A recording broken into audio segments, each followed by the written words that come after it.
योगेश जी और सतीश भाई, संजय यादव जी और नंदलाल यादव जी और तमाम जो साथी यहाँ हैं, सबको मैं व्यक्तिगत जानता हूँ और किसी का अगर नाम नहीं ले पा रहा हूँ तो आप लोग हमें क्षमा करिएगा। बहादुर साथियों, जब इस साइकिल रैली का आयोजन हो रहा था तो कुछ कार्यकर्ताओं ने हमारे पास फोन किया कि भैया जो है, जब आप ये कार्यक्रम शुरू करेंगे तो यहाँ का प्रशासन इस कार्यक्रम को नहीं होने देगा और रोक देगा। मैंने उनसे कहा कि अब इस प्रशासन के पास इतनी हिम्मत नहीं बची है कि इस अखिलेश यादव जी की सिपाहियों को मुगरा बासापुर में कोई रोक दे। और मुगरा बासापुर से चले हैं और वही थाने के सामने से बहादुर साथी नारा लगाते हुए आए हैं। सामान्य साथियों, आज हमको आपको ये लोग कोरोना बीमारी के नाम पर रोकेंगे, लेकिन ये जो बीमारी है ये सभी के लिए गंभीर है। आज भारतीय जनता पार्टी का कोई भी आयोजन नहीं रुक रहा है। आप लोग देखिए, चाहे किसी चीज का उद्घाटन करना हो, चाहे मध्य प्रदेश में सरकार बनानी हो, चाहे नमस्ते ट्रंप करना हो, उनके लिए कोई बीमारी नहीं है। लेकिन अगर सरकार का विरोध करने के लिए अगर आप सड़क पर उतरते हैं, सामाजिक दूरी बनाते हुए अगर आप सड़क पर उतरकर उनका विरोध करते हैं, तो कोरोना के नाम पे आपको गिरफ्तार करने का काम कर रहे हैं। मैं बहादुर साथियों का विशेष तरह धन्यवाद देना चाहता हूं कि 10 किलोमीटर तक आप लोगों ने जिस बहादुरी के साथ साइकिल चलाया है और जिस जो जोश आप लोगों के अंदर नजर आया है, इससे हम लोगों को पूरा विश्वास हो गया है आने वाले समय में हम लोग अपने महबूब नेता आदरणीय अखिलेश यादव जी को 351 सीटों के साथ मुख्यमंत्री बनाने का काम करेंगे। पिछले 5 साल में हम लोगों के नेता आदरणीय अखिलेश यादव जी ने इतने महत्वपूर्ण काम किए, विश्वस्तरीय काम किए, जो कि भारतीय जनता पार्टी के लोगों के सोच से बहुत दूर है। साथियों, जब आदरणीय नेताजी मुख्यमंत्री हुआ करते थे तो उन्होंने, जब आप सरकारी अस्पताल में जाते थे तो उसका जो पर्चा कटता था 1 रुपया कर दिया था। आप सभी लोग जानते हैं, सरकारी अस्पताल में आप जाते हैं 1 रुपए का पर्चा कटाकर कोई भी गरीब आदमी अपना मुफ्त में इलाज करा सकता था।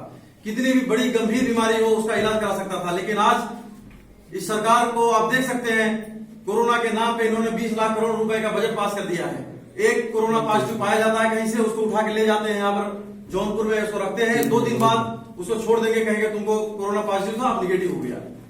हम ये जानना चाहते हैं सरकार से कि 2 दिन में कौन सी ऐसी बीमारी है या कौन सा आप टैबलेट देते हैं, जनता को बताएं कि 1,80,000 रुपए का आप एक व्यक्ति के ऊपर बजट बनाते हैं और उनको ऐसी कौन सी दवा देते हैं कि 2 दिन में ठीक होकर घर चले जाते हैं। तो इसलिए साथियों, भारतीय जनता पार्टी की जो नीतियां हैं, पहले उन्होंने नोटबंदी लागू कर दिया, फिर उन्होंने गलत जीएसटी लोगों के सामने पेश कर दिया। अब आप देखिए, कोरोना जब बीमारी फैली तो उन्होंने लॉकडाउन कर दिया। ये जो तीनों इनका जो काम था, इस पूरे देश की जो अर्थव्यवस्था है उसको सैकड़ों साल पीछे ढकेल दिया। साथियों, आज आपको पता नहीं होगा, इस देश में 14.5 करोड़ लोग बेरोजगार हो गए। आदरणीय प्रधानमंत्री नरेंद्र मोदी कहते थे कि हमारी जब सरकार बनेगी हम प्रत्येक वर्ष 2 करोड़ लोग रोजगार देंगे।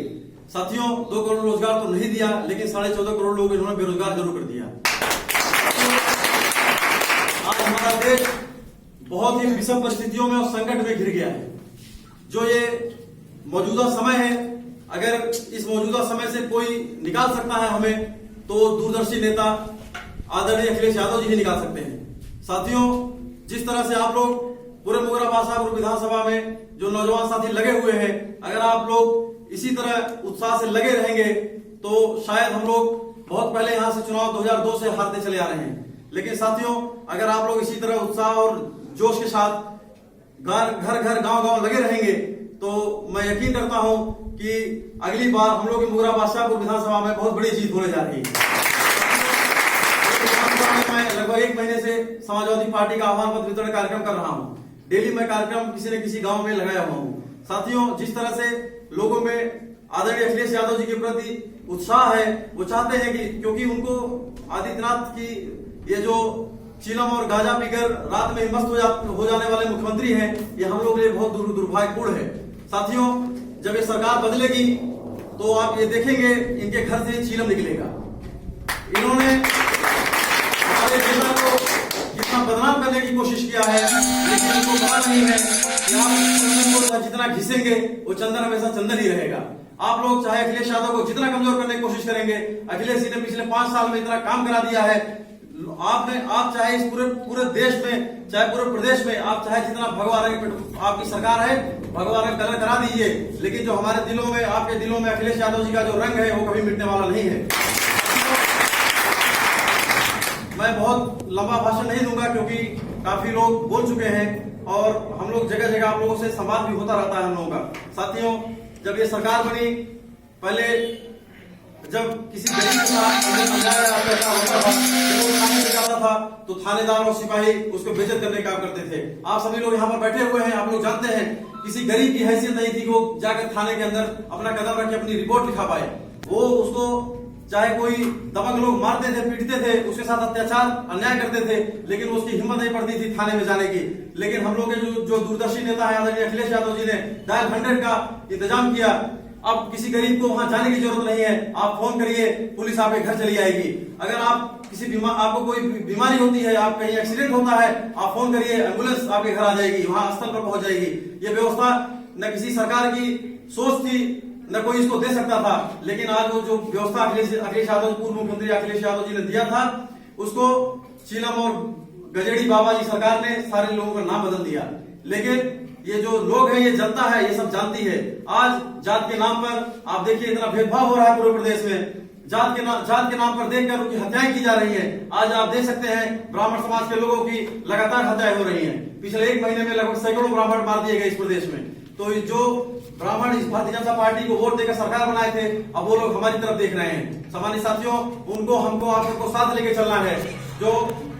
ये जो सरकार है, ये बहुत चंद दिनों की सरकार है, ये अपनी आखिरी सांसें ले रही है। लेकिन जब हम लोग अखिलेश यादव जी जब मुख्यमंत्री बन के आएंगे, आप यकीन करिएगा जो जितने अधूरे काम उनकी सरकार में रुक गए थे, वो सब आदरणीय अखिलेश यादव जी उसको पूरा कर देंगे। और आप यही देखिए, जौनपुर में मेडिकल कॉलेज बनकर तैयार हो गया था, आदरणीय अखिलेश यादव जी ने पूरा मेडिकल कॉलेज बनवा के तैयार कर दिया। आप सभी लोग पढ़े लिखे लोग हैं, आप वहां जाकर देखिए, अगर योगी आदित्यनाथ ने एक ईंट उसमें जुड़वा दिया हो, उनकी हैसियत नहीं है उसमें एक ईंट रखवा दे। ये लोग, ये लुटेरी सरकार है पूरी तरह से। जितना ये खजाना है वो कोरोना के नाम पर इन्होंने पीएम केयर फंड बनाया, उसमें उन्होंने फंड रिलीज किया, जितना पैसा आया सब उन्होंने उसको प्राइवेट रख लिया। चुनाव लड़ने के लिए भारतीय जनता पार्टी ने उसको एक चंदे के रूप में उसको रख लिया है, उसको आरटीआई के दायरे से बाहर कर दिया। क्योंकि अगर उनको जनता को हिसाब देना पड़ता उन पैसों का, आखिर आपने उसको आरटीआई के दायरे से बाहर क्यों किया? पीएम केयर फंड को, उसको आपने प्रधानमंत्री केयर फंड को आपने उसको प्राइवेट बना लिया।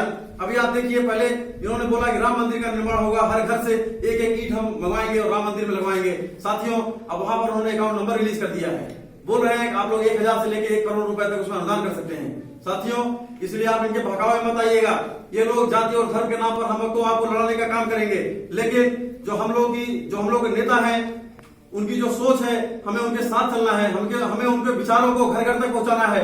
जो उन्होंने 5 साल में काम किया, अगर हम जनता तक बता ले गए इस सरकार में, और इनकी जो 3.5 साल की जो सरकार है, आप उनको भी बता ले गए कि इन्होंने कुछ नहीं किया, तो बेशक जनता हमें 350 सीट जीतकर और आदरणीय मुख्यमंत्री श्री अखिलेश यादव जी को फिर से मुख्यमंत्री बनाने का काम करेगा।